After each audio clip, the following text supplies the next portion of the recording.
Bonjour à vous tous.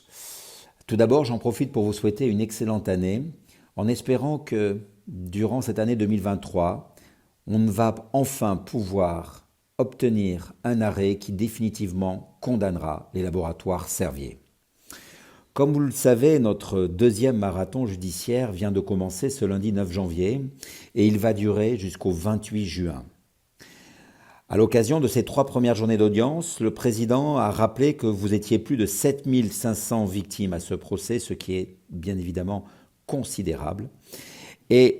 Sur ces 7500 victimes, 3324 sont représentées par notre cabinet.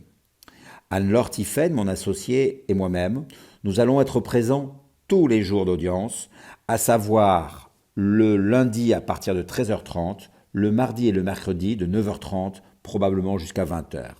Chacun d'entre vous, si vous le souhaitez, vous pouvez venir voir ces audiences et être à nos côtés.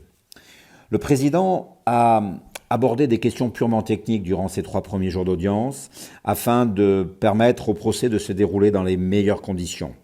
Le laboratoire Servier a été interrogé sur ses motifs concernant son appel. J'aimerais vous citer quelques mots de M. Seta, vous savez, le numéro 2 des laboratoires à l'époque des faits. Il a très clairement déclaré, j'ouvre les guillemets, « j'ai fait des erreurs graves ».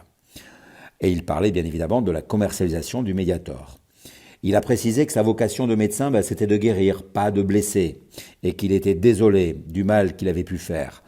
Je partage très moyennement ses larmes et son ressenti à la barre.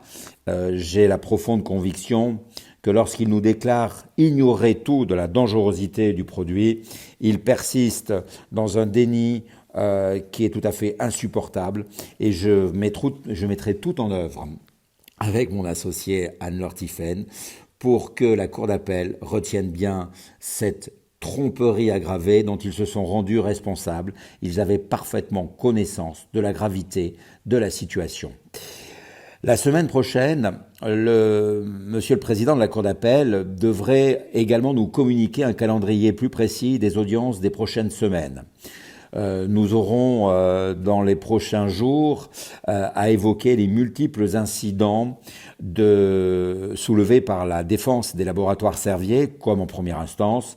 Nous y répondrons bien évidemment, et j'ose espérer que les magistrats de la Cour d'appel les écarteront, comme ça a été le cas lors de le premier jugement devant le tribunal correctionnel. Bien sûr, je ne manquerai pas de vous en faire un résumé la semaine prochaine, car j'ai bien l'intention de vous tenir régulièrement informés de toutes les audiences qui vont se dérouler devant la Cour d'appel de Paris. Je vous promets de me battre avec Anne-Laure à chaque instant pour faire valoir vos droits. Nous sommes très fiers de vous représenter. À très bientôt. Au revoir.